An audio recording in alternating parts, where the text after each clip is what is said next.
নমস্কার বন্ধুরা, আমি আবারও ফিরে এসেছি আরও একটি নতুন পর্ব নিয়ে। আজকের এই পর্বে আমি আলোচনা করতে চলেছি শ্রী রামকৃষ্ণের সেরা 30টি বাণী নিয়ে, যা জীবনে চলার পথকে আরও সহজ করে তুলবে। শুরু করার আগে বলে রাখি বন্ধুরা, চ্যানেলে এরকম ভিডিও আরও দেওয়া রয়েছে, দেখে আসবেন। চ্যানেলটিকে অবশ্য করে সাবস্ক্রাইব করবেন। চলুন আর দেরি না করে শুরু করা যাক। বাণী 1। ঈশ্বরের ইচ্ছায় এই জগৎ সৃষ্টি হয়েছে। সৃষ্টির পর আদ্যাশক্তি জগতের ভিতরেই থাকেন, জগৎ প্রসব করেন, আবার জগতের মধ্যেই থাকেন। বাণী 2। তিনি নানাভাবে লীলা করছেন। তিনিই মহাকালী, নিত্যকালী, শ্মশানকালী, রক্ষাকালী, শ্যামাকালী। মহাকালী, নিত্যকালীর কথা তন্ত্রে আছে। যখন সৃষ্টি হয় নাই, চন্দ্র, সূর্য, গ্রহ, পৃথিবী ছিল না, নিবিড় আধার, তখন কেবল মা নিরাকারা মহাকালী মহাকালের সঙ্গে বিরাজ করছিলেন। শ্যামাকালীর অনেকটা কোমল ভাব, বরাভয়দায়িনী। গৃহস্থ বাড়িতে তারই পুজো হয়। যখন মহামারী, দুর্ভিক্ষ, ভূমিকম্প, অনাবৃষ্টি, অতিবৃষ্টি হয়, তখন রক্ষাকালী পুজো করতে হয়। শ্মশানকালীর সংহার মূর্তি সব শিবা, ডাকিনী, যোগিনী মধ্য শ্মশানের ওপর থাকেন। বাণী 3। যখন জগৎ নাশ হয়, মহাপ্রলয় হয়, তখন মা সৃষ্টির বীজ সকল কুড়িয়ে রাখেন। গিন্নির কাছে যেমন একটা নেতাকাতার হাড়ি থাকে, আর সেই হাড়িতে গিন্নি 5 রকম জিনিস তুলে রাখে। ভিতরে সমুদ্রের ফেনা, নীলবড়ি, ছোট ছোট পটুলি বাঁধা, শশা বিচি, কুমড়ো বিচি, লাউ বিচি এইসব রাখে, দরকার হলে বার করে। মা ব্রহ্মময়ী সৃষ্টিনাশের পর ওই রকম সব বীজ কুড়িয়ে রাখেন। বাণী 4।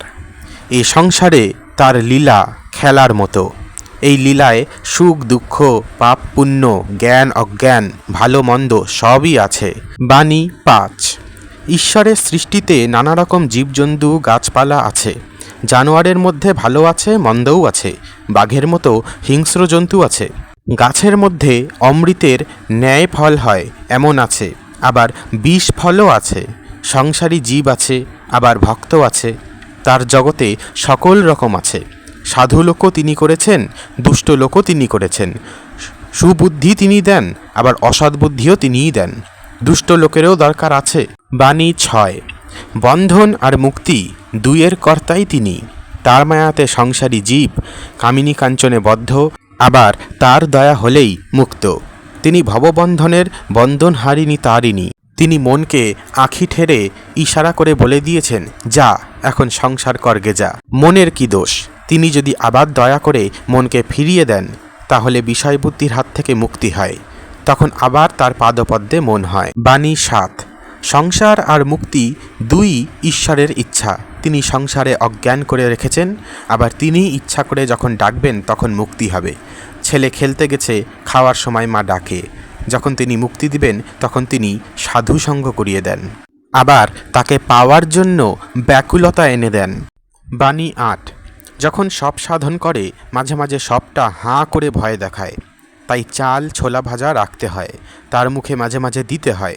সবটা ঠান্ডা হলে তবে নিশ্চিন্ত হয়ে জপ করতে পারবে। তাই পরিবারদের ঠান্ডা রাখতে হয়, তাদের খাওয়া দাওয়ার জোগাড় করে দিতে হয়, তবে সাধন ভজনের সুবিধা হয়। সংসার ধর্ম, তাতে দোষ নাই, কিন্তু ঈশ্বরের পাদপদ্মে মন রেখে কামনা শূন্য হয়ে কাজকর্ম করবে। বাণী 10। সব কাজ করবে, কিন্তু মন ঈশ্বরেতে রাখবে। স্ত্রী, পুত্র, বাপ, মা সকলকে নিয়ে থাকবে ও সেবা করবে, যেন কত আপনার লোক, কিন্তু মনে জানবে যে তারা তোমার কেউ নয়। বাণী 11। কচ্ছপ জলে চড়ে বেড়ায়, কিন্তু তার মন কোথায় পড়ে আছে জানো? আড়ায় পড়ে আছে, যেখানে তার ডিমগুলি আছে। সংসারে সব কর্ম করবে, কিন্তু ঈশ্বরে মন ফেলে রাখবে। ঈশ্বরে ভক্তি লাভ না করে যদি সংসার করতে যাও, তাহলে আরও জড়িয়ে পড়বে। বিপদ, শোক, তাপ এসবে অধৈর্য হয়ে যাবে, আর যত বিষয় চিন্তা করবে ততই আসক্তি বাড়বে। বাণী 12। যে সংসারী ঈশ্বরের পাদপদ্মে ভক্তি রেখে সংসার করে, সে ধন্য, সে বীরপুরুষ। বাণী 13। তেল হাতে মেখে তবে কাঁঠাল ভাঙতে হয়, তা না হলে হাতে আঠা জড়িয়ে যায়। ঈশ্বরে ভক্তিরূপ তেল লাভ করে তবে সংসারের কাজে হাত দিতে হয়। বাণী 14। ভগবান সর্বত্র আছেন এবং প্রত্যেক কোণায় আছেন, কিন্তু তিনি একটি মানুষের মধ্যে সবচেয়ে অধিক থাকেন।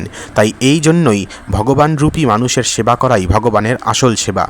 বাণী 15। সত্যি কথা বলার সময় খুবই নম্র এবং একাগ্র হওয়া উচিত, কারণ সত্যের মাধ্যমে ভগবানকে অনুভব করা যেতে পারে। বাণী 15। ভগবানের অনেক নাম আছে এবং তাকে বিভিন্ন মাধ্যমে প্রাপ্ত করা যেতে পারে। তুমি তাকে কী নামে ডাকো এবং কীভাবে তার পুজো করো এটা কোনো বড় বিষয় নয়। গুরুত্বপূর্ণ এটাই যে তুমি তাকে নিজের ভিতর কতটা অনুভব করো। বাণী 16। পবিত্র গ্রন্থের মধ্যে অনেক ভালো কথাই পড়া যেতে পারে, কিন্তু এরকম হয়তো কোনো গ্রন্থেই নেই যেটা পড়ে ধর্মকে গড়ে তোলা সম্ভব।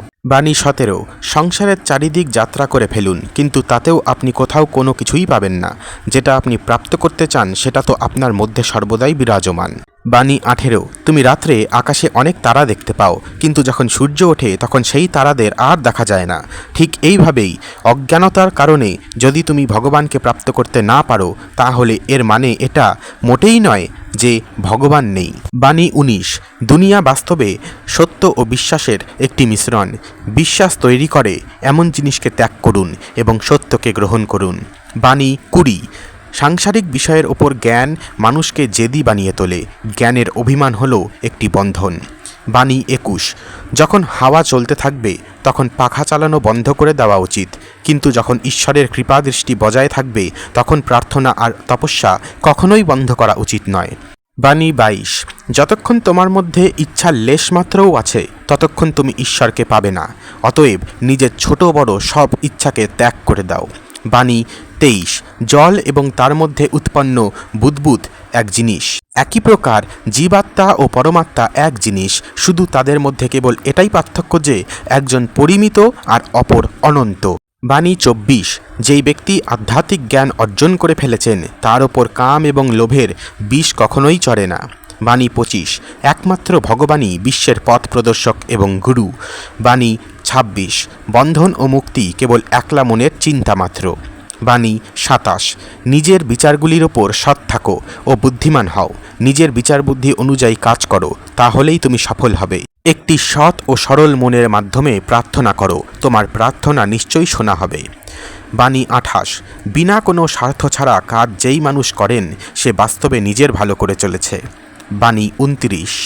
ভগবানের ভক্তি বা প্রেম ছাড়া কোনো কাজকে সম্পূর্ণ করা সম্ভব নয়। বাণী 30। যদি তুমি সত্যিকারের পাগল হতে চাও তাহলে সাংসারিক বস্তুর জন্য পাগল হয়েও না, বরং ভগবানের ভালোবাসায় পাগল হও।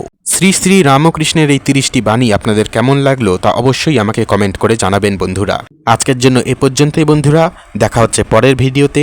সকলেই ভালো থাকবেন, সুস্থ থাকবেন এবং চ্যানেলটিকে সাবস্ক্রাইব করবেন, বাকি ভিডিওগুলো দেখে আসবেন। ধন্যবাদ।